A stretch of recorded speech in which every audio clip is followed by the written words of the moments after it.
예수님께서 왕의 신하의 아들의 병을 고치시고 그리고 이어서 38년 된 이 병자의 질병을 고쳐 주시고 난 다음에 그 표적을 본 사람들에게 예수님 자신이 하나님과 동등하기에 공경을 받으시기에 합당한 분이라고 그렇게 설교를 이렇게 시작하시면서 예수 그리스도 그분을 믿는 자에게 구원이 있고 그리고 생명의 주가 바로 나다라고 하는 사실을 그렇게 이야기하시면서 더불어서 내가 심판의 주다, 모든 심판의 권한이 나에게 있다 이렇게 말씀하시면서 예수님을 믿는 것이 얼마나 중요한 것인가 그 이야기를 계속해서 반복하십니다. 그리고 난 다음에 제자들과 함께 예수님께서 디베리아에 있는 산으로 그렇게 올라가세요. 그래서 이제 올라가시는데 표적을 본 사람들이 예수님을 따라가면 표적을 볼 수 있다고 생각해서 많은 무리들이 따라오게 되죠. 주님이 그들이 오는 그 목적은 좀 잘못됐지만 그래도 생명을 보고 따라오는 부분이 있어서 불쌍히 여기시고 저들을 어떻게 할까 그러면서 곁에 있는 빌립에게 이렇게 말씀하시죠. 저들을 어떻게 먹일 수 있을까? 빌립은 예수님 곁에 있다가 갑자기 큰 사역을 맡게 됐습니다. 예수님은 슬쩍 이렇게 물어보신 거지만 빌립은 거기에 온 사람들이 남자만 5,000명이고 그렇게 이제 되어져 있으니까 여자들까지 포함하고 아이들까지 포함하면 그 수는 굉장히 많지요. 여러분 한 10,000명 정도의 도시락을 싸본 적이 있으세요? 송기송교회는 밥이 맛있더라고요. 제가 여러 차례 와서 먹어봤는데 이제 최소한 15,000명에서 20,000명 정도 되는 사람의 도시락을 좀 네가 좀 챙겨봐라 이렇게 빌립에게 말씀하셨죠. 빌립이 딱 듣는 순간 계산이 빠른 사람이라서 이것은 가능하지 않은 것이다. 그래서 이제 계산은 부지런히 했죠. 그래서 예수님, 제가 계산을 해보니까 여기 온 사람들 한 사람 한 사람에게 한 입씩만 이렇게 먹을 걸 주려고 해도 200데나리온, 그러니까 한 6개월 정도 되는 급여입니다. 그만큼이 있어도 한 입씩 겨우 줄까 말까 하겠어요. 그게 빌립의 말은 결국 무엇이냐면 못합니다, 안 됩니다 라고 하는 의도가 그 속에 그렇게 담겨져 있었던 거죠. 그런데 예수님이 그 빌립에게 이 질문을 하실 때에 성경이 뭐라고 설명을 해주고 있냐면 어떻게 하실지를 친히 아시고 빌립을 시험하고자 이렇게 질문하셨다 이렇게 되어져 있어요. 자, 그럼 우리가 생각을 좀 바꿔보면 예수님은 이미 그 해결책과 그 방법을 다 알고 계셨습니다. 그러면서 빌립에게 어떻게 할 것이냐라고 물어봤습니다. 그런데 빌립의 대답은 너무나 무겁습니다. 너무나 힘듭니다. 아무리 계산해봐도 안 되는 일입니다. 이렇게 답변했죠. 여러분 돌이켜서 생각해 보세요.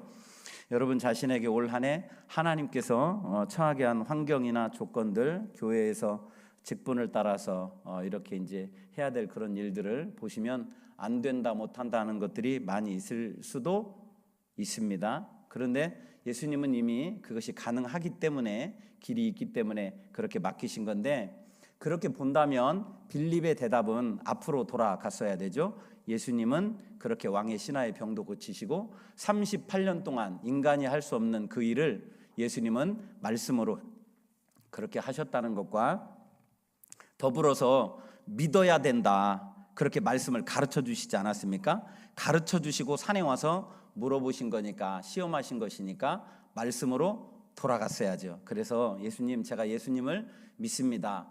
주님이 저에게 말씀하셨는데 제가 이것을 감당할 수 없을 것 같습니다. 그렇지만 주님이 저에게 맡기셨기 때문에 주님은 분명히 저를 통해서 무언가를 하실 수 있을 것이라고 믿습니다. 이렇게 고백했으면 참 좋았을 것이라는 생각이 들어져요. 이것이 이제 여러분들에게 이 말씀을 드리는 이유는 제가 이곳에 온 이유를 증명해 주는 그런 말씀입니다.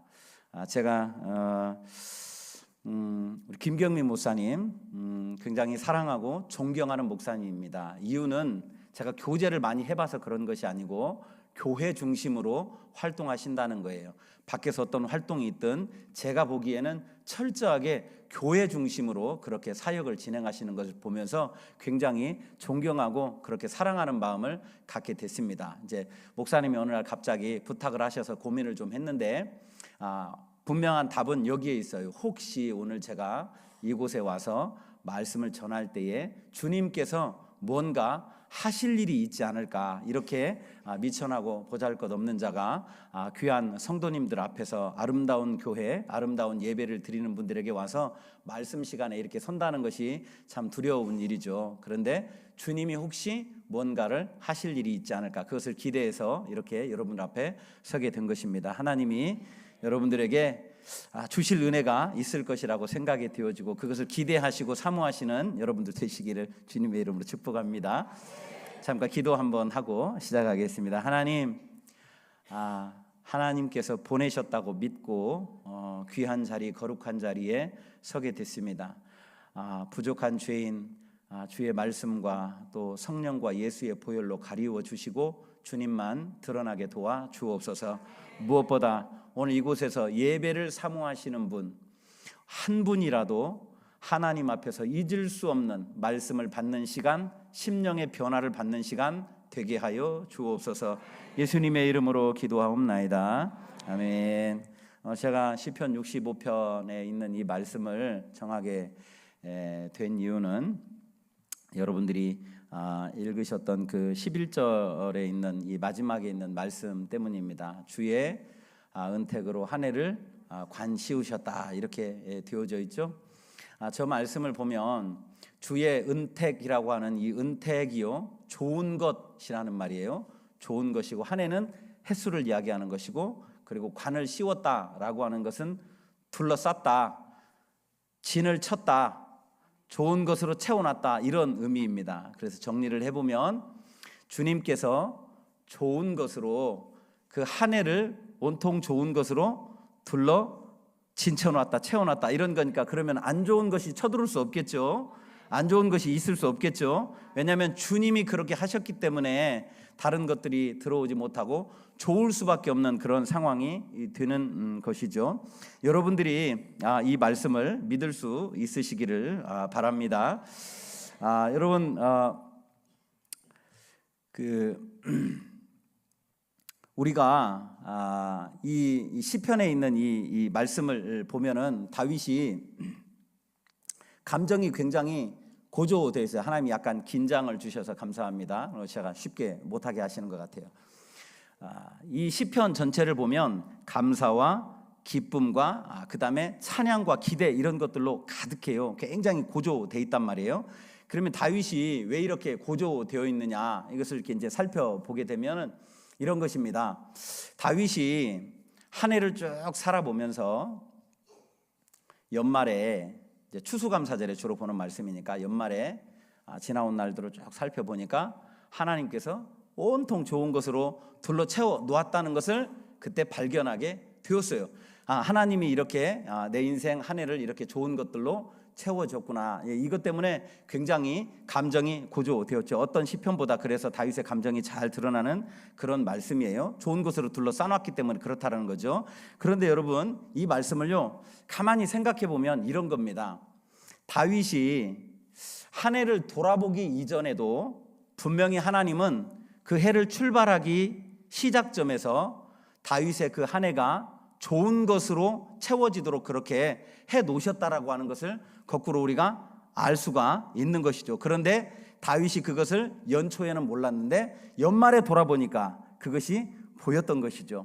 이것을 우리가 생각을 해보면 이런 겁니다. 여러분, 이제 24년 지나고 25년 시작한 지 몇 주 안 됐는데 하나님께서 여러분들을 위해서 한 해를 준비하시고 좋은 것으로 채워 놓으셨다는 것을 믿으시기를 주님의 이름으로 축복합니다. 이것이 왜 분명하냐면 아담을 좀 생각해 보게 됐는데요. 아담을 하나님께서 아무런 계획 없이 세상에 살아가도록 두신 게 아니죠. 어떻게 하셨냐면 먼저 하나님이 준비하셨어요. 그래서 하늘을 만드시고 땅을 만드시고 바다를 만드시고 물속의 짐승, 하늘의 새, 그리고 땅의 짐승들, 하늘엔 별, 이런 것들을 다 만드셨죠. 그런데 여러분, 이 창세기의 이 창조의 과정을 쭉 이렇게 살펴보게 되면 하나님께서 만드시고 난 다음에 그 맨 끝자락에 꼭 하시는 말씀이 있어요. 그게 뭐냐면 보시기에 좋았더라. 예, 감사합니다. 보시기에 좋았더라, 보시기에 좋았더라, 보시기에 좋았더라. 온통 좋은 것으로 그렇게 둘러 진쳐 놓으시고 난 다음에 아담을 거기에 두셨다는 것을 여러분들이 생각해 보시게 되면 너무나 분명합니다. 여러분들의 한 해도 분명히 하나님께서 좋은 것으로 이미 둘러 진쳐 놓으신 줄로 믿습니다. 그런데 이제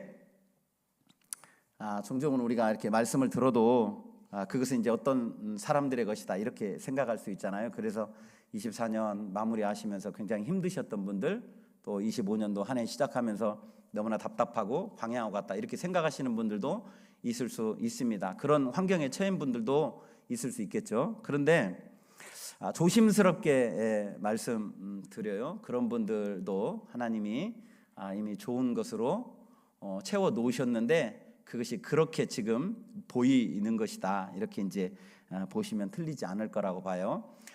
여러분, 신명기 1장 33절의 말씀을 좀 띄워줄 수 있을지 모르겠습니다.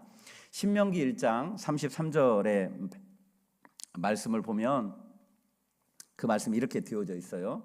제가 읽어 드려 보겠습니다. 그는 너희보다 먼저 그 길을 가시며 장막 칠 곳을 찾으시고 밤에는 불로 낮에는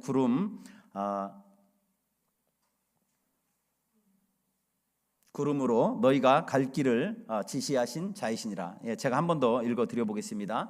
그는 너희보다 먼저 그 길을 가시며 장막 칠 곳을 찾으시고 밤에는 불로 낮에는 구름으로 너희가 갈 길을 지시하신 자이시니라. 여러분, 이 말씀이 이렇게 해석할 수 있습니다. 이스라엘 백성들을 하나님께서 애굽에서 여러 가지 기적 후에 그렇게 이끌어 내셨는데 장소가 어디였냐면 광야였잖아요.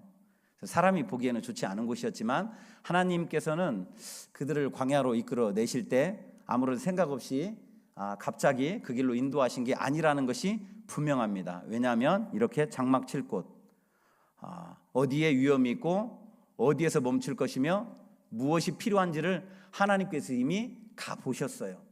이미 가보시고 모든 준비가 끝나고 난 다음에야 이 백성들을 광야로 인도해 내신 건데, 다만 그 백성들이 그곳이 하나님이 계시기 때문에 이미 좋은 것으로 채워졌다는 것을 몰랐을 수 있었죠. 그렇게 생각해 보게 되면 여러분들 중에 어느 분이 고난이라고 하는 것이 광야와 같은 시간이 쭉 이어져서 올 한 해 내가 어떻게 살아가야 될 것이냐 이런 생각이 드시는 분이 계시다면 오늘 이 말씀을 통해서 하나님께서는 나의 삶도 이미 가보셔서 좋은 것으로 채워 놓으셨다는 것을 여러분들이 믿을 수 있으시기를 주님의 이름으로 축복합니다. 그러면 이제 조금 생각을 이제 해봐야 되는데, 하나님은 좋은 것으로 채워 두셨는데 왜 그러면 우리의 삶은 좋은 것을 누리기가 그렇게 쉽지 않느냐? 여기에는요 두 가지 중요한 것이 있습니다. 하나님은 이미 다 해놓으셨지만 우리도 하나님을 향해서 뭔가 해야 되는 게 있어요. 그게 뭔가, 그 두 가지를 오늘 여러분들에게 전하고 싶은 것이죠. 그 두 가지를 잘 기억할 수 있으면 좋겠습니다. 첫 번째는 기도이고 두 번째는 감사입니다. 첫 번째 뭐라고 말씀드렸죠? 첫 번째는 기도입니다. 두 번째는 뭐라고요? 감사예요. 분명히 하나님은 이미 다 해놓으셨어요. 말씀대로 믿으시면 되고, 그러면 그것을 우리가 이제 누려야 되는데, 마음껏 누려야 되는데 어떻게 해야 되느냐? 첫째는 기도, 둘째는 감사가 필요하다는 것이죠. 목회를 하면서 어떤 것이 목회냐 생각이 많고 복잡한 그런 때를 지난 한 해 보냈습니다. 과연 목회가 뭐냐, 어떻게 하는 것이 목회냐, 그것을 생각하면서 저를 목회자의 길로 들어서게 해주신 이제 저희 스승 목사님이시죠. 그분하고 이렇게 이제 교제를 하는 중에 제가 이제 부흥이라고 하는 단어에 대해서 좀 마음이 힘들다 이제 이런 부분들을 한참 이야기하고 있는데, 그 목사님께서 저에게 이런 말씀을 하시더라고요. 뭐라고 하시냐면, 목회란 부흥을 목적 삼는 것이 아니고 하나님 앞에 가까이 나가서 성도를 축복하는 것이다. 이렇게 말씀을 하시더라고요. 그 말씀을 듣는데 그것이 얼마나 가슴을 이렇게 뭐라고 그래야 되죠? 뜨겁게 하는지 몰라요.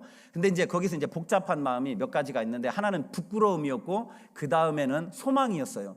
어떻게 하는 것이 과연 목회냐, 여기에 대해서 고민을 막 하고 있을 때 하나님이 첫째 저에게 주신 건 부끄러움이었어요. 너 지금까지 성도들을 축복했느냐? 하나님 앞에 가까이 나와서 이것을 저에게 처음에 물어보셨고, 그 다음에 너에게 소망이 있다. 무엇 하면 되냐? 앞으로 성도를 축복하면 그게 네 목회인 것이다. 이렇게 가르쳐 주시더라고요. 무슨 이야기냐면 기도가 그만큼 좋은 것을 누리게 하는 것이라는 것을 저에게 특별히 그렇게 가르쳐 주신 것이죠. 그래서 제가 이 말씀을 보면서 굉장히 근거가 될 만한 것들을 찾게 됐습니다. 그 중에 하나를 여러분들에게 말씀드리면, 스펄전 목사님 여러분 많이 들어보셨죠? 스펄전 목사님이 쓰신 글 가운데 이런 글이 있어요. 한번 들어보세요. 우리가 좋아하든 싫어하든 기도하는 것이 하나님 나라의 규칙이다. 이 규칙은 바뀌지 않는다. 예수님은 하나님의 아들이셨지만 기도하셔야만 했다. 하나님께서는 예수님이라고 하셔서 구하는 기도에서 예외시켜 주시지 않았다. 하나님께서는 모세를 통해서 이스라엘 백성을 구원하시려고 하셨다. 그러나 모세는 이 일을 위해서 기도해야만 했다. 하나님께서는 엘리야를 통해서 이스라엘 땅에 비를 내리게 하시려고 하셨다. 그러나 엘리야는 비가 오도록 기도해야만 했다. 하나님께서는 이방인들을 바울을 통해서 구원하시기로 작정하셨다. 그럼에도 바울은 이 일을 위해서 기도해야만 했다. 그의 서신을 보면 기도하지 않고서는 어떤 것도 받을 기대를 하지 않았다는 것을 알 수가 있다. 이미 주셨지만 기도해야만 얻는 것이다. 그러니까 여러분들이 앞에 있는 내용들은 다 잊어도 이미 주셨지만 기도해야 받는다, 누린다, 깨닫는다. 이 말씀은 좀 기억할 필요가 있는 것 같습니다. 그래서 이미 주셨다, 이미 채워져 있어요. 그러나 기도하게 되면 그것을 받아서 누리게 되는 일들이 여러분들 가운데 일어나게 될 줄로 믿습니다. 송지동 교회에 와서 굉장히 은혜를 받은 기억이 있습니다. 그게 이제 두 가지에서 은혜를 받은 건데, 하나는 성도님들의 섬김이었어요. 열심을 다해서 즐겁게 섬기시는 분들을 보면서 굉장히 은혜를 받은 적이 있고, 그 다음에 또 하나는요, 이 말씀이었어요. 장현식 목사님의 첫째 아드님인지 둘째 아드님인지 잘 모르겠습니다. 첫째 아드님이세요? 뭐 대구 쪽에서 오신 분. 그러신가요? 자, 그분 설교를 듣는데 한나의 기도에 대해서 말씀해 주시는데, 제가 이 중고등부 아이들을 섬기면서 아이들에게 우리 기도해야 된다 이렇게 말했죠. 한 1년 정도 했는데 아무도 기도를 안 하더라고. 오히려 기도하던 자리에서 도망을 치더라고요. 너랑 기도하면 내 피곤하다, 뭐 이런 식이었거든요. 그런데 여기 수련회 와서 처음엔 아이들이 도망가려고 그랬어요. 왜냐하면 프로그램을 보면 말씀, 기도, 찬양, 말씀, 기도, 찬양. 저는 이런 수련을 여기 와서 처음 본 거죠. 그래서 아이들이 그 수련을 못 간다, 난 교회를 옮기겠다, 이제 그 정도까지 아이들이 이야기를 해서 여러 가지로 이제 설득을 해가지고 데려왔습니다. 그런데 이제 첫날에 한 아이가 울면서 집에 가겠다고 엄마에게 전화를 해가지고, 그래서 좀 곤욕을 치렀는데요. 예배를 드리면서 목사님께서 한나의 기도에 대해서, 기도는 무릎을 꿇고 하는 것이다, 오래 하는 것이다, 이렇게 말씀을 듣고 아이들이 갑자기 뒤집어졌습니다. 제가 그 아이들 말린이라고 했었습니다. 너무 열심히 모여서 시도 때도 없이 모여서 기도를 하려고 그러는 거예요. 정신을 차려라 얘들아.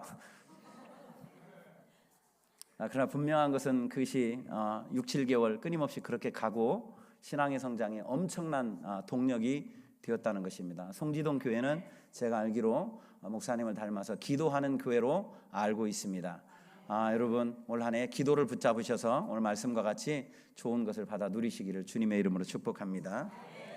이제 두 번째는 이미 좋은 것을 누리기 위해서 필요한 게 감사인데요. 예수님을 보면 예수님은 항상 감사하시는 분이었어요. 근데 언제 감사하냐? 힘들 때, 어려울 때, 인간적인 눈으로 보면 길이 보이지 않을 때 감사했어요. 그래서 좋을 때 하는 감사도 좋은 감사지만 어려울 때 진심으로 하는 감사는 능력이 있다는 것을 예수님이 보여주셨는데, 여러분, 오병이어 기적을 예수님께서 행하시기 전에 이 보리떡 5개, 물고기 2마리를 가지고 이제 어린아이의 도시락을 보면서 주님이 첫 번째 하신 게 뭐냐면 축사하셨죠. 축사가 감사입니다. 그렇게 감사를 먼저 올리시고 난 다음에 기적을 이루셨고, 나사로가 죽어 있었는데 나사로를 살리기 전에 예수님께서 하신 게 있죠. 감사입니다. 아버지, 내 말을 들으시는 것을 감사하나이다. 나사로는 죽어 있어요. 그러나 예수님이 뭐라고 말씀하시냐면 아버지, 내 말을 들으시는 것을 감사하나이다. 이후에 나사로가 주의 음성을 듣고 살아 나왔다라는 것을 우리가 요한복음 11장을 보면 이렇게 이제 알 수 있는 것이죠. 여러분, 이 예수님의 모습이 우리들에게 뭘 가르쳐 주시냐면 언제나 감사해라. 광야와 같은 걸음에서 감사해라. 너희들에게 그 끝자락에서, 감사의 끝자락에서 감사의 열매로 기적의 역사를 만나게 될 것이다. 이렇게 주님이 우리들에게 가르쳐 주신 것이죠. 제 목소리가 너무 컸습니까? 좋습니까? 예, 격려해 주셔서 감사합니다. 이제 제가 잠깐 한 가지만 이렇게 이제 말씀드리면 마치게 되는데요. 지난해 8월에 그 멀린 캐러더스라고 하는 사람의 이 감사의 능력이라고 하는 책을 이렇게 보게 됐습니다. 그런데 이제 오늘 여러분들에게 전할 수 있는 좋은 내용이 거기에 그렇게 기록이 되어져 있더라고요. 어쩌면 이게 이제 제가 좀 넘겨 짚어보면 하나님이 여러분들에게 좋은 것 주시고자 저로 하여금 그걸 보시게 하지 않았나, 이런 생각을 혼자 해보는 거죠. 아멘 하신 분에게 하나님이 더 좋은 거 채워주시길 바라요. 거기에 보면은 이제 이 멀린 캐러더스라고 하는 분이 아주 감사 사역자예요. 감사를 전하시는 분인데, 그 책을 보면 다른 어떤 이야기들을 막 이렇게 장황하게 늘어놓은 것이 아니고 그분이 사역을 하시면서 감사의 능력을 보았던 것, 실제로 경험했던 것을 먼저 그렇게 두셨어요. 자, 거기에 이제 한 2가지 정도 제가 읽어 드려보고 말씀을 이렇게 정리하도록 하겠습니다. 거기에 보면 제일 먼저 나오는 사람이 누구냐면 짐이라고 하는 사람의 이야기예요. 거기에 기록된 대로 제가 읽어 볼게요. 짐의 아버지는 30년 전부터 지금까지 알코올 중독자였다. 그 세월 동안 짐의 어머니와 짐, 그리고 짐의 아내까지 아버지를 고치기 위해서 노력했지만 변화는 없었다. 아버지는 자신에게 문제가 있음을 받아들이지 않았다. 그러나 최근에 짐이 이 상황을 감사하라는 말을 듣게 된다. 그래서 아내에게 지금의 상황이 아버지와 우리를 향한 하나님의 놀라운 계획의 일부임을 믿고 감사하자고 했다. 그날 짐과 그의 아내는 원망했던 문제들을 생각하며 그런 문제들을 주신 하나님께 감사했다. 다음 날 짐은 아버지와 함께 식사를 한 후 차 한 잔을 하게 되었는데 아버지가 진지하게 예수를 물었다. 이야기는 늦은 시간까지 이어졌다. 몇 주 후 아버지는 자신의 문제를 인정하고 짐과 가족들에게 기도를 요청했다. 오래지 않아서 아버지는 새 사람이 되었다. 여러분, 중요한 건 짐과 그 아내가 처음에는 그저 의심 반 믿음 반을 가지고 감사를 시작했는데 진실하게 감사가 되어졌다는 것이 핵심입니다. 그리고 난 다음에 이런 일이 일어나게 됐죠. 여러 가지가 있는데 2번째 것입니다. 한번 들어보십시오. 한 부부가 있었다. 그 부부의 딸은 정신병원에 있다. 절망적인 상황이다. 이 슬픈 상황을 딸과 자신들을 향한 하나님의 계획의 일부라고 인정하고 감사하라는 내 말을 듣고 그들은 언짢아 했다. 그들은 그 상황에서 감사의 문제를 놓고 갈등했다. 도무지 감사할 수 있는 상황이 아니었기 때문이다. 남편은 아내에게 우린 더 이상 잃을 것이 없으니 한번 감사해 볼까?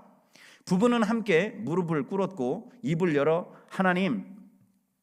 하나님이 딸에게 가장 좋은 것을 주시고 있는 것이라고 믿겠습니다.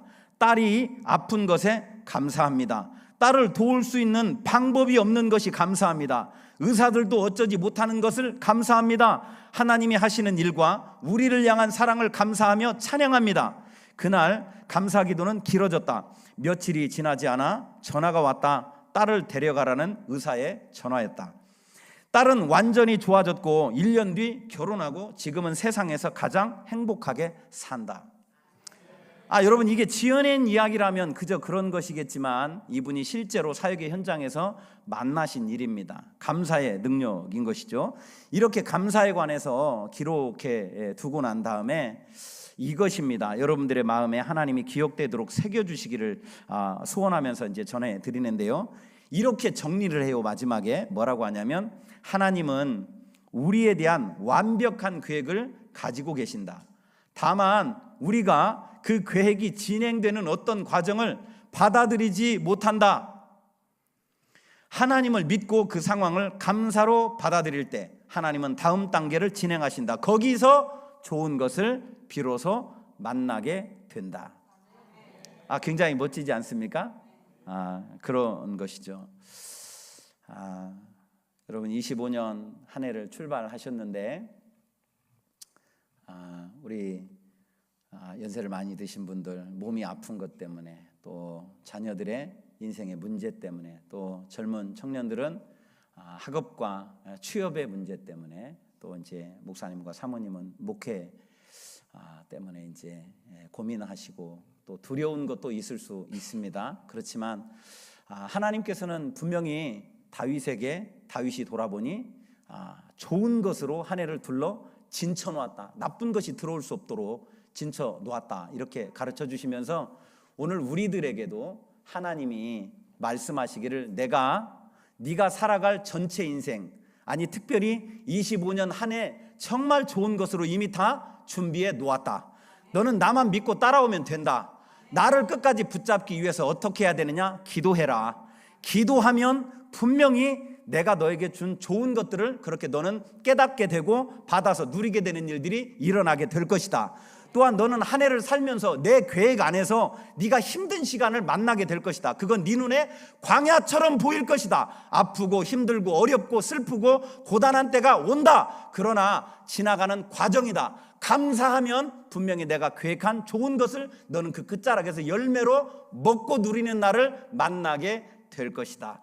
여러분, 이 말씀을 기억하시기를 주님의 이름으로 축복합니다. 하나님, 송지동 교회 하나님의 은총으로 둘러 진쳐주신 줄로 믿습니다. 좋은 것을 받아 누리는 성도님들 교회 되도록 역사하여 주옵소서. 예수님의 이름으로 기도하옵나이다.